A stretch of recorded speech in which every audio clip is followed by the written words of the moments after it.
जो देवियां अपने जीवन को शुद्ध रूपेण ज्येष्ठ मास कृष्ण पक्ष में त्रयोदशी तिथि को संयम पूर्वक व्रत रखकर सावित्री का पूजन और व्रत रखती हैं, उनको सदा सुख, शांति, आयु, बुद्धि, यश, वैभव, निरोगिता तो प्राप्त होता ही है, उनके श्रीमान जी को भी प्राप्त होता है। अर्थात ये व्रत सिर्फ पतियों के लिए नहीं है, ये जितनी जो आप सोचते हैं वो आपको भी प्राप्त होता है और आपके श्रीमान जी को भी प्राप्त होता है। ध्यान रखिएगा, ये व्रत बहुत ये वट की पूजा का मतलब क्या है? वट अटल विश्वास का प्रतीक है। वट वृक्ष, जितने सिद्ध जनों ने, जितने महापुरुषों ने जब तप किया तो वट वृक्ष के नीचे बैठकर किया, वो अटल विश्वास का प्रतीक है। और उसे समझना, उसे जानना हम सब के लिए परम आवश्यक है। वो शक्ति स्वरूपा है। पृथ्वी, शेष, कच्छप, जल, वायु आदि इत्यादि सब शक्ति का स्वरूप है। दर्शन आता है कि एक दुमत्सेन राजा के पुत्र हुए सत्यवान,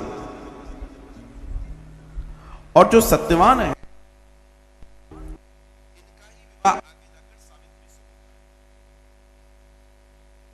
सावित्री के लिए सत्यवान के यहां से रिश्ता जाता है तो सावित्री वहां मां की आराधना कर रही है। यहां उसके माता पिता से चर्चा हो रही है कि एक सत्यवान नाम का युवक है, बहुत श्रेष्ठ है, और उसकी बेटी के साथ तुम्हारी बेटी का, उसके बेटे के साथ तुम्हारी बेटी का विवाह होना चाहिए।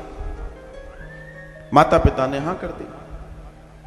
जब माता पिता ने हां कर दी तो सावित्री ने मन ही मन में उस सत्यवान को, जिसकी चर्चा चली कि माता पिता ने हां कर दी तो वो मेरे श्रीमान हुए, मेरे पति हुए, उसने मन ही मन तत्क्षण उसी समय उन्हें अपना पति मान लिया। नारद जी प्रकट होते हैं। नारद जी कहते हैं कि देवी तुम अगर उनसे विवाह करोगी तो बहुत गड़बड़ हो जाएगी। सावित्री कहती है क्या गड़बड़ हो जाएगी? तो वो कहते हैं नारद जी कि 1 वर्ष, तुम्हारे विवाह के 1 वर्ष बाद उसकी मृत्यु हो जाएगी। सावित्री कहती हैं अब मृत्यु हो जाएगी, जो होगा ये तो मुझे नहीं मालूम, लेकिन मैं मन में जिसको अपना पति मान चुकी हूं, अब वो 1 वर्ष जिए या 1 दिन जिए, एक सती नारी एक बार जिसको पति मान ले, उसके अलावा फिर अन्य का विचार नहीं कर सकती। मेरे भाग्य में जो होगा वो होगा, मुझे उससे कोई फर्क नहीं पड़ता, लेकिन ये तय है श्री नारद जी कि अब तो मैं उनसे विवाह करूंगी। दर्शन आता है कि सत्यवान के पिताजी का राज्य छीन हो गया था और यहां इसके पिताजी का भी राज्य छीन हो गया। दोनों गरीबी की स्थिति में आ गए थे। और आगे जाकर जब सावित्री का विवाह होता है तो दर्शन आता है कि सावित्री को मालूम था कि नारद जी ने मुझसे कहा था कि 1 वर्ष के बाद तुम्हारे श्रीमान जी नहीं रहेंगे। सावित्री एक समय भोजन करती थी और मां की निरंतर आराधना करती थी। उसने अपने हाथ से मां की प्रतिमा बनाई थी माटी से और ज्योत जलाती थी। एक समय व्रत रक्त भोजन करके ही वो निरंतर मां की आराधना करती थी और मां से एक ही बात कहती थी, अगर मेरे जीवन में सत्य और सतित्व है, मैंने कभी जीवन में भूल कर भी किसी पर पुरुष के बारे में न सोचा हो और मैं पूरी निष्ठा से अपने पति के प्रति समर्पित हूं, तो मां मुझे मेरा पति जीवित चाहिए। सावित्री चैलेंज करती है अपनी शक्ति के आधार पर, किया जा सकता है। दर्शन आता है 1 वर्ष के बाद, चूंकि गरीबी आ गई है, सत्यवान के पिताजी माताजी बैठे हैं, तो सत्यवान कहता है कि मैं जल से वन से लकड़ियां ले आता हूं घर के लिए रोज जाता था। आज जब जाने लगा तो सावित्री ने कहा मैं भी साथ चलना चाहती हूं। जब सावित्री ने कहा साथ चलना चाहती हूं तो सत्यवान ने मना कर दिया। उसने अपने ससुर जी से आज्ञा ली कि आप मुझे आज्ञा दीजिए, आज मेरी इच्छा है कि मैं इनके साथ जाऊं। क्योंकि सत जब बढ़ जाता है ना तो सिक्स सेंस डेवलप हो जाता है, इंट्यूशंस, भविष्य में क्या होने वाला है वो शक्ति आ जाती है। और वो जान रही थी कि आज कुछ गड़बड़ होने वाली है। सावित्री ने अपने ससुर जी को प्रणाम किया, ससुर जी ने आज्ञा दे दी। सत्यवान ऊपर बैठ के पेड़ पर लकड़ी काट रहा है, नीचे सावित्री खड़ी है। लकड़ी काटते काटते सत्यवान ऊपर से नीचे गिरता है, उसके सर में चोट लगती है और तत्काल उसके प्राण निकल जाते हैं। सत्यवान की जैसे ही मृत्यु होती है सावित्री वहां खड़ी है। सत्यवान को लेने यमराज आए हैं, दूत नहीं आए हैं, यमराज आए हैं। और दर्शन आता है कि उसमें से जो सूक्ष्म शरीर निकला उसको यमराज ले जाने लगे। सावित्री साथ साथ चल रही है यमराज के। इतना सत्य है इसमें कि यमराज को देख पा रही है और ये भी देख पा रही है कि मेरे पति को ये ले जा रहे हैं। सावित्री साथ साथ चलने लगी और यमराज को बार बार टोकती, रुको। यमराज बार बार इसे देखते, बोला अगर तुम मेरे पति को नहीं छोड़ोगे तो तुम मुझे भी साथ में ले चलो, मैं साथ में जाऊंगी तुम्हारे। यमराज ने कहा मेरे साथ सशरीर नहीं जा सकती तुम। सावित्री कहती है कि अगर आप मुझे नहीं ले जाएंगे और आप कहते हैं नहीं जा सकती तो मैं अपने तप के बल पे सशरीर स्वर्ग जा सकती हूं, जहां आप मेरे पति को ले जाओ वहां जा सकती। आप मुझसे ये ना कहें कि मैं नहीं जा सकती। मैं अपने तप के बल से, एक नारी में तप का इतना बल होता है कि वो उसका उपयोग करे तो वो कुछ कर सकती है।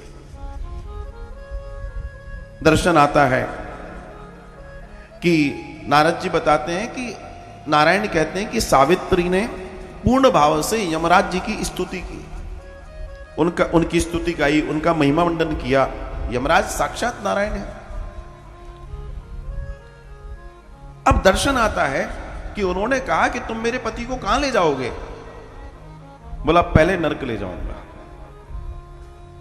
सावित्री कहती है कौन कौन से वो कारण है या कौन व्यक्ति है जो नरक जाता है, मैं जानना चाहती हूं। ये जो संवाद है ये यमराज और सावित्री के बीच में संवाद है और ये इतना ज्ञानमय संवाद है, इतना ज्ञानमय संवाद है कि इसके आगे बड़े बड़े ज्ञान बौने हैं, बड़े बड़े ज्ञान बौने हैं इसके आगे।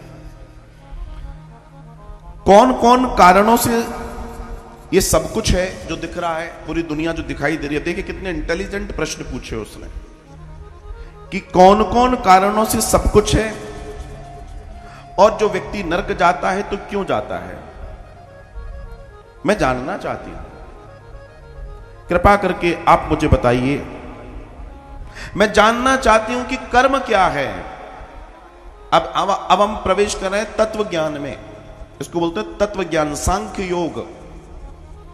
जो भगवान कपिल मुनि ने अपनी मां, उन्होंने जब प्रश्न पूछे थे देवहूति ने, तो उनके बीच में जो संवाद है वो तत्व ज्ञान कहलाता है, वो सांख्य योग कहलाता है। और आज वही तत्व ज्ञान से संबंधित प्रश्न सावित्री यमराज से पूछ रही हैं। मैं जानना चाहती हूं कर्म क्या है, इसका हेतु क्या है, देही कौन है और देह कौन है, देह कौन है और देही कौन है। चर्चा समझिएगा, बहुत बारीक चर्चा है। और इस लोक में प्राणियों से कर्म कौन कराता है। जो प्राणी निरंतर कर्म कर रहा है, हर व्यक्ति कर्म कर रहा है, इनसे कर्म कौन कराता है। ज्ञान, बुद्धि, इंद्रियां, प्राण, ये क्या है। ये जो ज्ञान, बुद्धि, इंद्रियां, प्राण आदि है, ये क्या है, इनके लक्षण क्या हैं। देवता कौन है, भोग क्या है, भोग करने वाला कौन है, करवाने वाला कौन है, मैं जानना चाहती हूं। निष्कृति क्या है, जीव कौन है, परमात्मा कौन है, हे यमराज मुझे विस्तार से बताइए, मैं जानना चाहती हूं। धर्मराज ने जब इतनी सुंदर इतनी श्रेष्ठ प्रश्न सुने तो धर्मराज रुक गए, प्रसन्न हो गए। धर्मराज ने कहा कि वेद में जो भी प्रतिपादित है वो धर्म है, वेद ने हमें जो बताया है वही धर्म है और हर सनातनी को उसका पालन करना चाहिए। जीवन में एक बात ध्यान रखिएगा, अगर आप कहें कि आप हिंदू हैं, आपसे पूछे आप हिंदू क्यों हैं, आप कहेंगे जी हम माता जी पे जाते हैं, हम रक्षाबंधन मनाते हैं, हम होली मनाते हैं, हम दीपावली मनाते हैं, इसलिए हम हिंदू हैं। ये कोई परिचय नहीं है हिंदू होने का, आजकल तो सब मनाते हैं। आप वेद के बताए मार्ग पर अपने जीवन को जी रहे हैं, असल में वही धर्म है, असल में वही धर्म है। इसके लिए उपनिषदों में जाकर चीजों को समझना पड़ेगा। आप में करुणा है, आप में प्रेम है, आप में ज्ञान को पाने की कामना है, आप में द्वेष नहीं है, आप में किसी के प्रति बुराई करने की जिज्ञासा नहीं है, आप कर्मशील हैं, आप विधि अनुसार कर्म कर रहे हैं, आप किसी का बुरा नहीं कर रहे हैं, आप ईश्वर को जानकर जीवन को जी रहे हैं, आप ईश्वर के बताए मार्ग पर चलकर जीवन को जी रहे हैं। ऐसे कई लक्षण एक श्रेष्ठ इंसान के हैं, क्योंकि वेद ने एक श्रेष्ठ इंसान कैसे जीवन को जिए ये बताया है और उसे धर्म कहते हैं। वही धर्म है, वही धर्म है। तो सावित्री कहती है,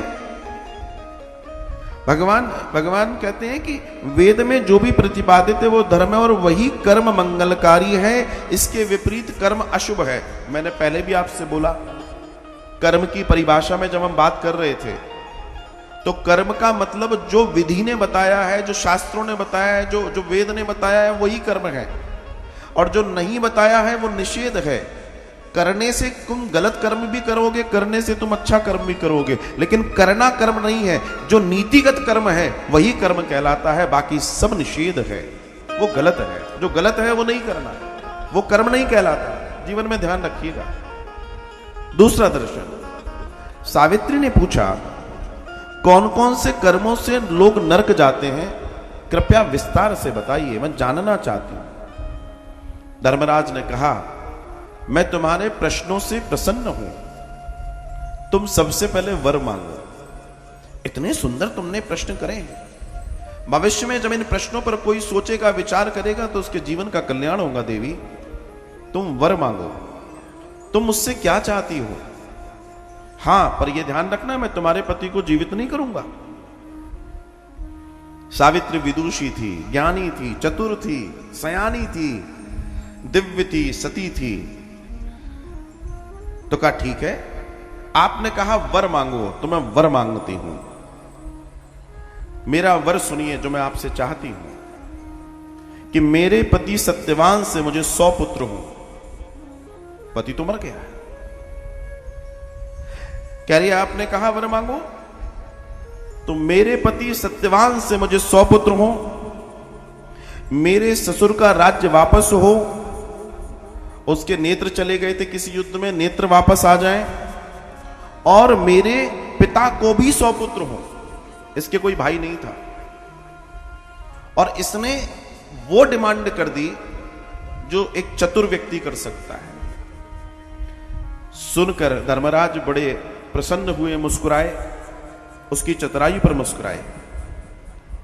धर्मराज कहते हैं तुमने प्रश्न किया कि व्यक्ति नरक क्यों जाता है, और ध्यान रखिएगा हम और आप जो भी कर्म करते हैं इसी जन्म में इस शरीर को पहले तो वो पाप भोगने पड़ते हैं। शरीर यहीं भोगेगा, शरीर नहीं जाता वहां।